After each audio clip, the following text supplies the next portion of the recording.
मौला कायनात रब कदीर ईसा की नमाज के बाद से लेकर अब तक मौला बिलखुसूस मिलाद महफिल का इनेकाद किया गया मौला बिलखुसूस इसमें मौला तेरे हबीब सल्लल्लाहु अलैहि वसल्लम के मौला शान में मौला नात शरीफ पढ़ी गई और बिलखुसूस तकरीरें की गई हदीस व कुरान की बातें की गई मौला कायनात बिलखुसूस किसी तरीके की लफ्ज़ी से इस किस्म की गलतियां हो तो मौला इससे तेरे हबीब सल्लल्लाहु अलैहि वसल्लम के सदक़े तो फिर माफ फरमा कर कबूल व मकबूल फरमा रब कायनात तेरा बंदा मौला इस की नमाज के बाद से लेकर अब तक मौला तेरे जितने बंदे ने इस मिलाद शरीफ में शिरकत हासिल की मौला कायनात इन लोगों की भी जाने अनजाने गुनाह सगायर व कबायर को माफ फरमा मौला कायनात इन सब के सवाब को सबसे पहले तेरे हबीब सल्लल्लाहु अलैहि वसल्लम से लेकर मौला तेरे हबीब सल्लल्लाहु अलैहि वसल्लम के सदक़े तो फिर मौला से कितना हजरत आदम अलैहिस्सलाम से लेकर ईसा अलैहिस्सलाम तक कमोबेश 1,24,000 पैगंबर के अरवाह मुबारक पेश करो या अल्लाह कबूल मकबूल तो फरमा सहाबा इकराम अइम्मा दीन मुस्तहिदीन शुहदा करबला अज़दात हतरास सल्फ सालिहीन बुजुर्गान दीन ताबीन ताबीन और खुलफाए राशिदीन अइम्मा दीन मुस्तहिदीन के अरवाह मुबारक पेश करो या अल्लाह कबूल मकबूल तो फरमा पिराने तेरे बिराने में रोशन जमीर से कितना अब्दुल्ला क़ादिर जिलानी ख्वाजा मदीन चिश्ती अजमेरी संजरी अली रहमत जवान और आला हजरत मुजद्दिद तीन मिन्नत इमाम अहमद रजा खान फाजिल बरेली अली खिलाफ रिजवान करवाए मुबारक पेश करो या अल्लाह कबूल मकबूल फरमा सलासिल अरबान असवतिया सरवतिया किस्तियां क़ादरिया और जितनी उनके साथ है जितनी उनकी डालियां मौला हर एक करवा मौला बारगाह पेश करो या अल्लाह कबूल मकबूल फरमा मौला कायनात बिलखुसूस सारे जहां के मोमिनीन मोमिनात मुस्लिमीन मुसलमान जितने दारुल फना को छोड़कर दारुल बाका जब तक अल्लाह हर एक की अरवाह पेश करो या अल्लाह हर एक की मग़फ़िरत मौला गुनाह सगायर व कबायर को माफ फरमा मौला लोगों की कब्र का शादियत फरमा कब्र में रहमत नज़ूलत फरमा जन्नत की खिड़कियां खुद जन्नत की हवा नसीब फरमा रब कायनात मुल्क से बिपारे के कब्रिस्तान में झूलने के बर्तन जितने हराम का या अल्लाह हर एक की मग़फ़िरत फरमा बिलखुसूस मौला निजामिया के अहले खानदान के बाप दादा दादियां नाना नानियां और जितने उनके खालाएं फूफे हैं उनके ससुर की भी अहले खानदान में मौला पड़े तक जितने गुजर चुके अल्लाह करवा पेश करो या अल्लाह कबूल मकबूल फरमा हाजिर मजलिस में जितने के बार का हाथ उठाए अल्लाह में से किसी की माँ बाप भाई बहन अहले गरीब रिश्तेदार वाले अहले बैत रिश्तेदार वाले में से जितने गुजर चुके अल्लाह करवा पेश करो या अल्लाह कबूल मकबूल फरमा मौला कायनात बिलखुसूस रब कदीर जितने भी मुसलमान सारे जहां के मोमिनीन मोमिनात परेशान हाल हैं अल्लाह उनकी परेशानी को दूर फरमा मुसलमान को पंजगान नमाज पढ़ने की तौफीक और रफ़ीक़त फरमा मौला कायनात तेरे घर की बैतुल मुक़द्दस के करीब मौला फिलिस्तीन वालों पर जो जालिम जो जुल्म कर रहे हैं मौला कायनात छोटे बच्चे से मौला खाने के लिए तरफ रहे मौला गैब से रोशियां अता फरमा मौला उन लोगों को सब्र करने की तौफीक और रफीक अता फरमा मुसलमानों के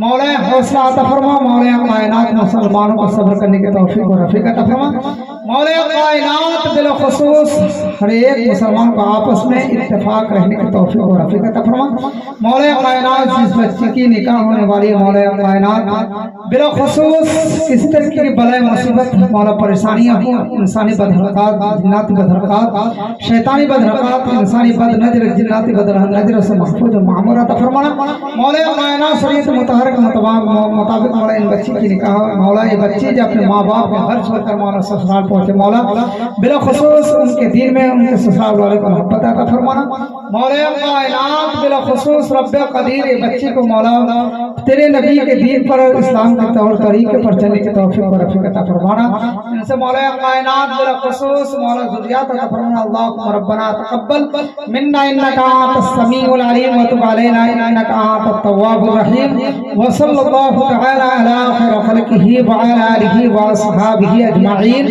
बिरहमतिका या अरहमर राहिमीन आमीन आमीन आमीन आमीन बहक ला इलाहा इल्लल्लाह मुहम्मदुर रसूलुल्लाह सल्लल्लाहु अलैहि वसल्लम। अस्सलामु अलैकुम व रहमतुल्लाहि व बरकातहू।